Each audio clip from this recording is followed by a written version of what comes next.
On a souvent tendance à voir l'évolution humaine, un peu comme un grand projet de construction qui serait déjà terminé. Ouais, le gros œuvre est achevé, quoi. C'est ça.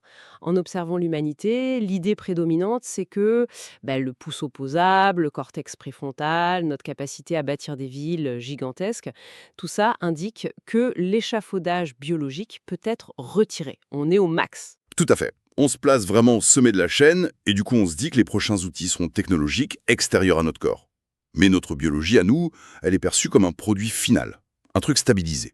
Sauf que, et c'est là que ça devient fascinant, les sources qu'on analyse aujourd'hui proposent une hypothèse complètement différente. On plonge dans les transcriptions des discours de Gurudev Siyag, Mhm. des textes qui parlent de ce qu'il nomme le Siddha Yoga. Exactement. Et la thèse centrale de cette exploration, c'est que notre évolution est très loin d'être terminée. En fait, l'humanité actuelle ne serait que le rez-de-chaussée d'un truc beaucoup plus vaste. Un rez-de-chaussée, c'est une bonne image, ouais. Et la prochaine étape ne demande aucune puce électronique ou technologie externe. Selon les textes, il s'agirait d'un éveil spirituel et physique entièrement automatique. On parle quand même d'affirmation de guérison de maladies jugées incurables, d'accès à une perception non linéaire du temps, le tout sans médicaments, juste par le déclenchement d'une énergie interne. C'est des promesses massives. Et pour que notre auditoire comprenne bien, il faut contextualiser l'approche de cet orateur. Les textes révèlent en fait une sorte de fusion Une fusion entre quoi et quoi du coup? entre le Vedanta, qui est genre l'une des philosophies les plus anciennes et les plus abstraites de l'Inde, et le yoga, mais le yoga en tant que processus purement pratique et expérientiel. La source martèle vraiment un truc important. Ouais. Il ne s'agit pas du tout de créer une énième religion basée sur la croyance aveugle. Pas du tout. Le discours parle de la révélation d'une science interne, une science universelle encodée dans chaque biologie humaine. Peu importe la caste, la nationalité ou la religion de la personne, c'est ça. Exactement. L'orateur insiste sur le fait que c'est au-delà des dogmes.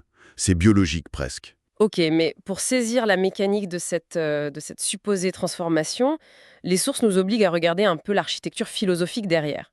L'orateur s'appuie beaucoup sur l'Advaita. L'Advaita Vedanta, ouais, c'est le concept de non-dualité qui a été popularisé par le philosophe Adi Shankaraya au 8e siècle. C'est ça. Et la théorie dit que l'univers entier est Brahman, en gros une conscience ou une énergie ultime et indivisible. Et que la réalité matérielle, tu sais, celle qu'on perçoit tous les jours de façon fragmentée avec toi, moi, la table, c'est qu'une illusion. Ce qu'ils appellent Maya dans ces traditions. Voilà, Maya. Et cette illusion explique pourquoi on se sent séparés les uns des autres. Mais ce qui est ouf dans les sources, c'est que cette théorie justifie un renversement total de la figure du gourou. Du maître spirituel, quoi. Ouais. Normalement, dans l'imagerie populaire, un maître, c'est une personne physique, extérieure à toi, qui te donne un savoir. Mais les transcriptions affirment le contraire. Le vrai gourou n'est pas à l'extérieur. C'est un principe actif qui réside à l'intérieur même du système nerveux, de chaque individu. C'est ce que les textes appellent la Kundalini, non? Tout à fait. Une énergie latente complètement endormie dans notre inconscient. Attends, pour vulgariser un peu cette idée d'Advaita et d'énergie interne, pour ceux qui nous écoutent, on pourrait prendre l'image d'une vague. Une vague dans l'océan. Ouais, la vague, elle se perçoit comme un truc isolé. Elle a un début, une fin, une forme bien à elle. Et l'enseignement ici, ce n'est pas de dire à la vague d'apprendre des nouvelles compétences pour être une meilleure vague, D'accord. Je vois où tu veux en venir. c'est plutôt de lui donner un mécanisme pour qu'elle réalise d'un coup qu'elle est et a toujours été l'océan tout entier. Ouais. La Kundalini, c'est ce mécanisme neurologique. J'aime beaucoup cette analogie. Ou alors, on pourrait dire c'est un peu comme si l'humanité fonctionnait sur un vieux système d'exploitation à 10% de ses capacités. Oh ouais, Et que cet enseignement proposait le téléchargement d'une mise à jour logicielle critique pour débloquer les 90% restants. c'est carrément ça. Et la source précise que cette force, la Kundalini, on peut lui coller n'importe quelle étiquette culturelle. Radha, la Vierge Marie, Durga, l'étiquette s'en fout. Seul le mécanisme compte en fait. Et l'orateur est hyper critique envers ceux qui restent juste dans l'intellect avec ces concepts. Il y a une citation qui m'a frappé dans les sources. Il dit « Le Vedanta sans le yoga est infirme ».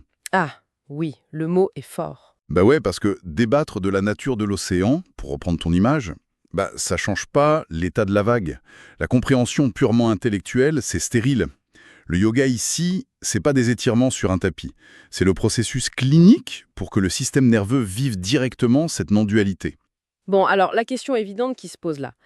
Si cette grosse mise à jour existe en nous, comment cet orateur a trouvé le mot de passe pour l'activer. Parce que son histoire d'origine, au début, elle est super banale. Ah ça, c'est le moins qu'on puisse dire.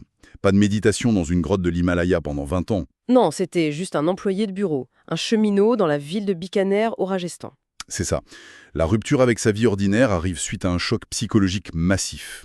Dans les transcriptions, il raconte qu'un ami astrologue, Doubé, lui annonce qu'il entre dans la phase Markesh. La phase qui indique une mort imminente, c'est bien ça? Exactement. Et la peur viscérale de mourir le pousse à une pratique désespérée. Il s'isole et il se met à réciter mentalement le mantra Gayatri, qui est une invocation védique classique. Mais il le fait pas pour s'illuminer, il le fait par pur instinct de survie. Et c'est là que les sources décrivent des trucs sensoriels hyper spécifiques. L'orateur raconte avoir vu une lumière interne éblouissante, entendu un bourdonnement dans le crâne, et le truc le plus fou pour moi, il entend le son très net d'un robinet d'eau qui coule à plein régime dans son propre estomac. Ouais, ça paraît dingue, mais en anatomie yogique, ces descriptions somatiques correspondent vraiment au premier tressaillement de la Kundalini qui se réveille. Le son de l'eau, ça correspond à quoi? C'est interprété comme le mouvement des énergies subtiles, les pranas. D'un coup, il se réorganise dans les plexus internes, surtout autour du nombril. C'est à ce moment-là que sa répétition mécanique du mantra se transforme en un vrai bouleversement biologique autonome. D'accord. Et c'est cette expérience qui a forgé la méthode qu'il enseigne aujourd'hui? Mais là, il faut vraiment qu'on s'arrête 2 secondes parce que la méthode, elle heurte de plein fouet notre rationalité moderne. Je confirme. C'est le moment où ça devient difficile à avaler pour un esprit pragmatique. Grave. Parce que selon le protocole dans les textes, l'activation demande 2 trucs. Répéter mentalement un bija mantra, un mantra graine secret avec la syllabe kling, ça ok. Mais il faut le faire en regardant une photographie de l'orateur. Ouais. Une simple photo. Il y a un mur conceptuel énorme là. L'orateur affirme qu'une simple photographie, un objet techniquement sans vie, déclenche une réaction spirituelle et biologique massive. Comment la source justifie ce passage entre un bout de papier et un éveil phénoménal? La biologie réagit pas chimiquement à du papier photo. C'est vrai. Et ce qui est intéressant, c'est que l'orateur anticipe ce scepticisme. Il avoue lui-même qu'il était hyper pragmatique avant et qu'il n'y croyait pas du tout. Ah, donc il sait que ça a l'air absurde. Complètement. Il explique que c'est la nature qui l'a forcé à y croire, par l'expérience. L'explication, c'est pas que le papier est magique. La photo agit comme un miroir catalytique. Un miroir catalytique, c'est-à-dire? Mo, le maître éveillé, a stabilisé son propre système nerveux sur une certaine fréquence. La photo, combinée à la fréquence sonore du mantra Kling, crée un effet de résonance. Le pratiquant n'absorbe pas l'énergie de la photo. Il utilise cette résonance pour forcer sa propre énergie dormante à s'aligner sur cette fréquence et à s'allumer. D'accord, donc le mantra et l'image agissent comme un diapason, quoi. Ça fait vibrer une corde silencieuse à l'intérieur du corps. Exactement ça, un diapason. Mais alors, une fois cette corde activée, les textes parlent de l'enclenchement d'un yoga automatique. Et l'orateur insiste vraiment sur la différence entre ça et le yoga commercialisé en Occident ou par des figures comme Swami Ramdev. La différence est même absolue selon lui. Dans le yoga populaire, tu utilises ton ego, ta volonté, pour forcer ton corps dans une posture ou pour rythmer ta respiration. Ouais, tu choisis de faire la salutation au soleil, quoi. Voilà. Alors que dans ce Siddha Yoga, le processus est inversé. C'est l'énergie interne éveillée qui prend le contrôle du système moteur. Le pratiquant ne choisit rien. Les postures, les asanas et les respirations se font de manière purement involontaire. C'est hyper visuel comme concept. C'est comme si le corps se mettait sous pilote automatique, devenant son propre chirurgien interne. Son propre chirurgien, c'est le terme exact. Il identifie les blocages, physiques ou psychiques, avec une précision de dingue. Et il impose au corps les mouvements nécessaires pour réparer le système. Et c'est comme ça que la source explique les guérisons de maladies sans médicaments. Et les textes illustrent ça avec un cas clinique qui perturbe beaucoup la médecine traditionnelle d'ailleurs. L'histoire du jeune toxicomane? Ouais. L'orateur utilise ce cas pour prouver l'efficacité de cette chirurgie interne. On parle d'un jeune homme dont le corps était complètement ravagé par des injections intraveineuses d'héroïne. De l'héroïne, carrément. C'est pas une petite addiction? Non, c'est lourd. L'Institut des sciences médicales d'Inde, l'AIMS, l'avait condamné. Il lui donnait 2 ans à vivre, maximum. Et les transcriptions affirment que la pratique de ce yoga automatique l'a sauvé. Réhabilitation totale. Mais comment c'est possible? Je veux dire, comment un processus involontaire comme ça peut réécrire la chimie de la dépendance aux opiacés dans le cerveau? L'orateur explique ça avec le concept de nasha. Nasha, c'est-à-dire l'ivresse ou l'intoxication. Quand tu es dépendant à l'héroïne, tu as un pic chimique énorme, puis une redescente terrible. Donc tu as besoin de doses plus fortes. L'orateur dit que la Kundalini et le mantra créent une ivresse spirituelle, une sécrétion interne de béatitude. Ah, donc ça remplace la drogue par une autre drogue, mais naturelle. Sauf que la différence mécanique, c'est que cette ivresse interne, elle ne redescend jamais. Elle monte et elle reste. Du coup, elle sature les récepteurs nerveux. Ce qui rend la substance externe inutile. Pire qu'inutile, biologiquement répulsive. Le corps n'en veut plus du tout. Ça désamorce l'addiction à la racine. C'est fou. Mais la guérison physique, curieusement, la source en parle presque comme d'un effet secondaire, un petit travail de maintenance. Ouais, c'est que le début. Parce qu'ensuite, les textes s'aventurent sur un terrain qui brise littéralement les lois de la physique. La maîtrise du temps, de l'espace, ils évoquent la Keshari Mudra. Alors ça, c'est un des phénomènes physiques automatiques les plus étranges décrits dans les sources. La Keshari Mudra, c'est quand la langue du pratiquant se retourne vers l'arrière de manière complètement involontaire pour presser un point précis sur le palais supérieur. Un verrouillage physique, quoi. C'est ça. Et ça ferme un circuit pranique, neurologique, qui provoque l'ouverture de ce qu'on appelle le troisième œil. Selon les textes, ça débloque instantanément une vision et une ouïe illimitée.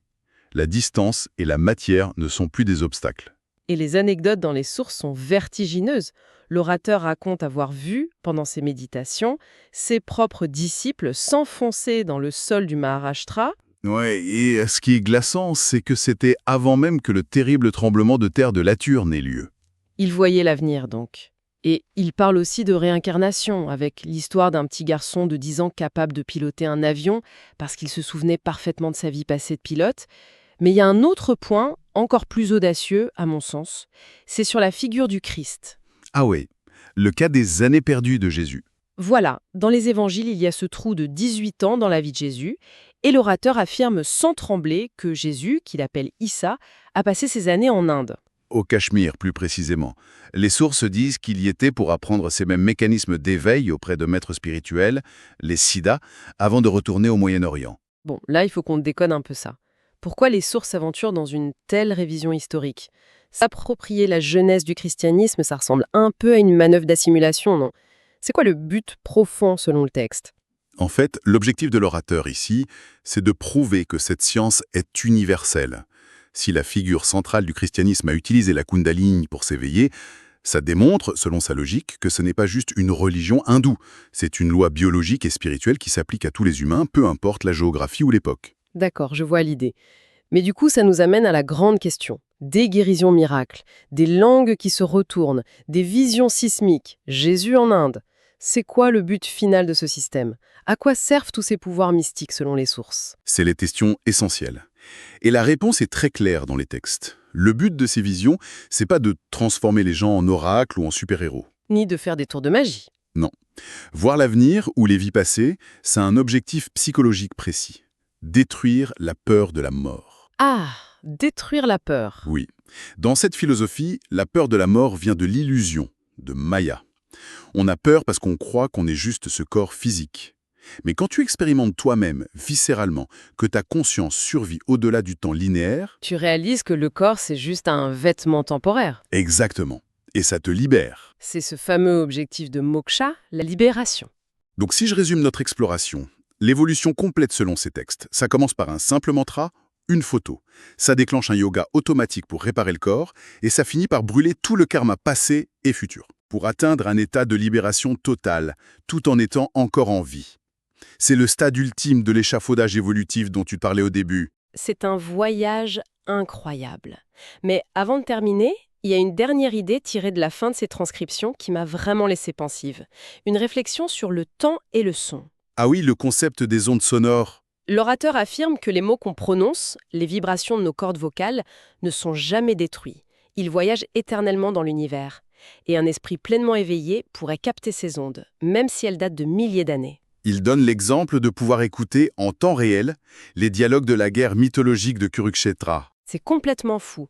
Chaque murmure, chaque insulte, chaque promesse qu'on lance resterait suspendue, intacte, indéfiniment accessible.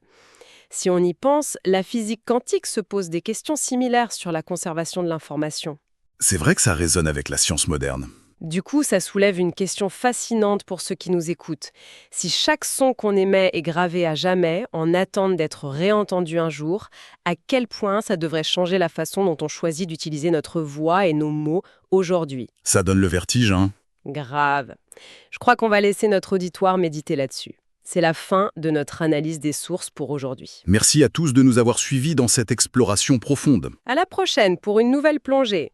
Kling, Krishna, kling, kling, Krishna, kling, kling, Krishna, kling, kling, Krishna, kling, kling, Krishna, kling, kling, Krishna, kling, kling, Krishna, kling.